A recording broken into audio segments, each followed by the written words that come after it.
Halo teman-teman, dimanapun berada, saya akan menyampaikan hasil dari persidangan dari sebagian saksi-saksi yang sudah dimintai keterangannya.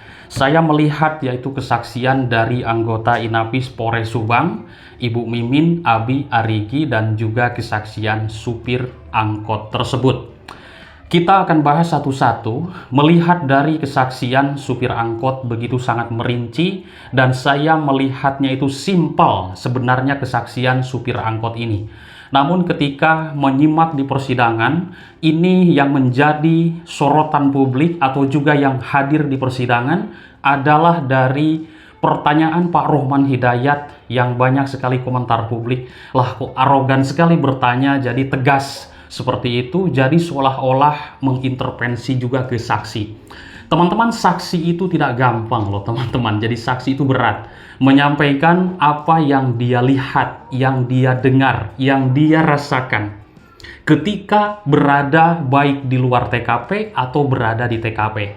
Supir angkot ini adalah orang lain, bukan keluarga dari mereka, kenal pun tidak dengan keluarga Pak Yosef ini, dengan Pak Yosef atau dengan Danu atau Mimin Abi Arigi. Tapi begitu merincinya setelah menjelaskan, yaitu dipanggil untuk di BAP, di Polsek, di Polres, di Polda Jabar.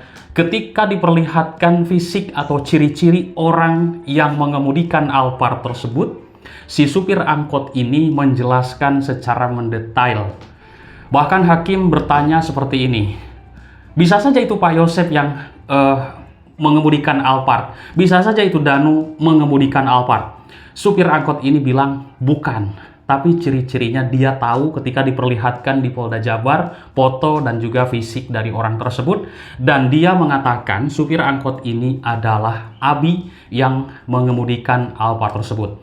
Nah, teman-teman, ketika saya melihat ada banyak komentar teman-teman, ya di sini sebagian ini dari Muhammad Soleh, komentarnya itu adalah saksi bayaran Kades. Nah, teman-teman, saya akan selusuri kebenarannya, karena jangan sampai ada asumsi, ada opini. Semoga komentar ini bisa membuktikan dengan video atau foto atau berbentuk tulisan, apakah benar saksi ini adalah saksi bayaran seperti itu. Ini jangan sembarangan teman-teman, karena menyampaikan kesaksian menjadi saksi dalam kasus pembunuhan, semua orang pun takut. Ini kasus pembunuhan besar yang sudah menjadi perhatian masyarakat Indonesia tentunya.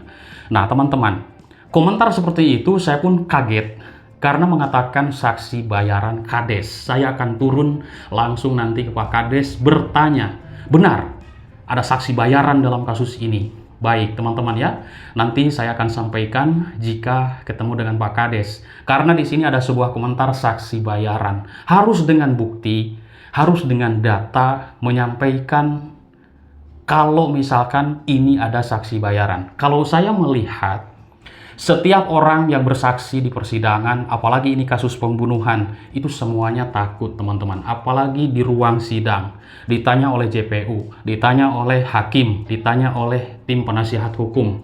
Yang namanya penasihat hukum ya wajar sekali ya, karena membela kliennya. Jadi bisa saja secara kasarnya yang salah pun pasti akan meyakinkan bahwa klien saya, klien kami tidak bersalah, tidak ada di TKP, tidak melakukan hal tersebut, kan seperti itu. Jadi kita pun jangan terpengaruh dengan apa yang disampaikan oleh kuasa hukum. Yang saya lihat yaitu banyak sekali muncul di media menjelaskan dari berbagai sisi persidangan dan juga dari berbagai kesaksian para saksi adalah Pak Rohman Hidayat. Banyak pernyataan yang sudah saya catat. Pak Rohman ini sering sekali mengatakan kesaksian para saksi ini bohong, mengarang, ada yang men-setting. Saya belum melihat bukti siapa yang men-setting, siapa yang kasih saran agar berbohong.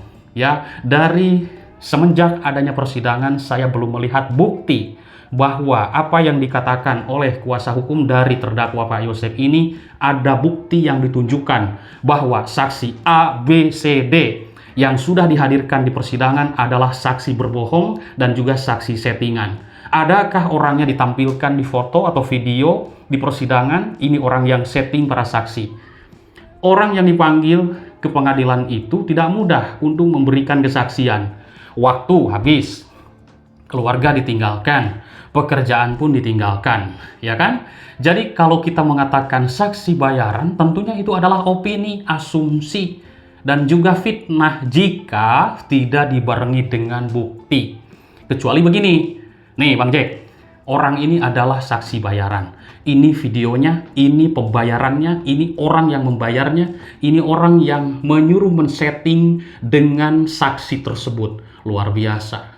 Baru saya berani untuk membahas, ternyata ini adalah saksi bayaran. Pantesan meringankan seorang terdakwa. Baik meringankan Danu, meringankan Yosef, Mimin, Abi Arigi. Ternyata dibayar. Ini orangnya, ini videonya.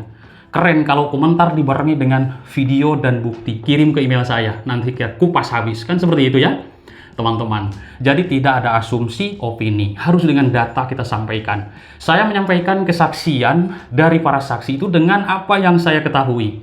Supir angkot ini, ya kalau kita lihat namanya juga saksi, dan kita tidak merendahkan siapapun statusnya, ya kan? Ini seorang supir itu hanya melewat, mau menuju ke Subang, menuju ke Tugu di Jalan Cagak dari arah Sagala Herang, kehalangi mobil mundur nih.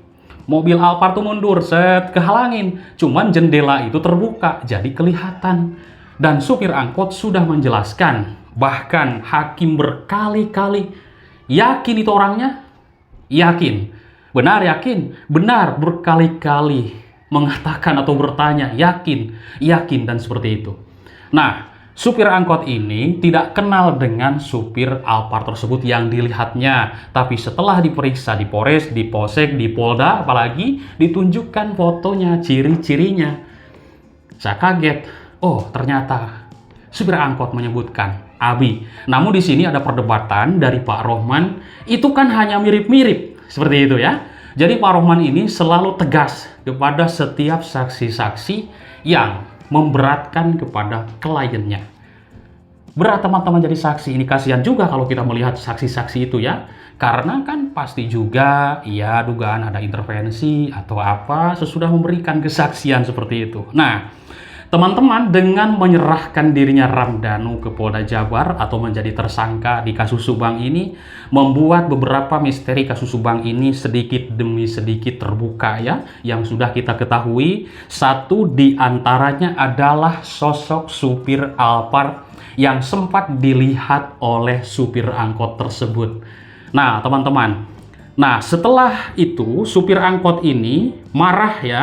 Jadi pada pagi itu supir angkot ini berjalan dari arah Sagala Herang menuju ke Tugu Jalan Cagak, yaitu supir angkot ini mengaku melihat sosok yang hendak memarkirkan mobil Alphard dari ada Pudunan TKP ya. Jadi kan tadinya kan mobil itu menghadap ke garasi parkir teman-teman ya. Nah kan di bawah tuh jalan raya, itu jalan rame. Namun kalau pagi-pagi banget sih tidak rame. Cuman ini ada supir angkot. Jadi gini. Nah, jadi kehalangin ya. Kehalangin si mobil angkot tersebut dan kelihatan. Berarti kalau dari arah Sagala Herang menuju ke sana itu supir berarti sebelah kanan ya. Di sini. Nah, supir angkot kalau dari bawah dari atas berarti di sini. Oh, hadap-hadapan teman-teman. Jadi kelihatan lah. Kan itu menurut keterangan Mang supir angkot ini jendelanya terbuka, teman-teman. Ini fakta persidangan. Dan kalau saya melihat dari keterangan supir angkot ini sebenarnya simpel sih. Cuma yang namanya di persidangan kan ditanya oleh penasihat hukum, diyakinkan lagi oleh JPU, dijelaskan lagi. Dan yang saya harapkan tadi ketika supir angkot itu bersaksi dan Pak Rohman bertanya begitu agak tegas juga. Sampai supir angkot kan yang namanya saksi juga kan bisa grogi lah.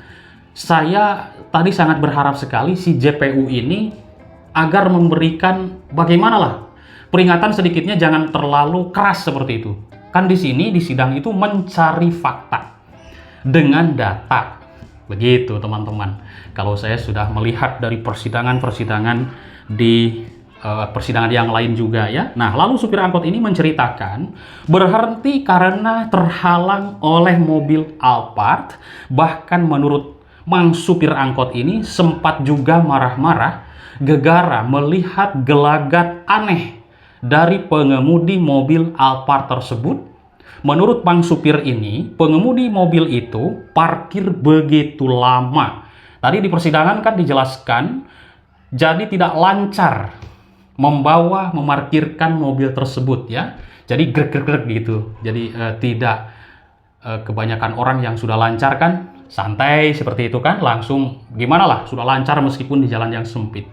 Teman-teman, nah Mang S ini saat itu tadi menjelaskan di persidangan, Mang S ini begitu melihat parkir mobil Alphard ini lama, sopirnya pun sambil bilang, kamu bisa bawa mobil nggak? Seperti itu.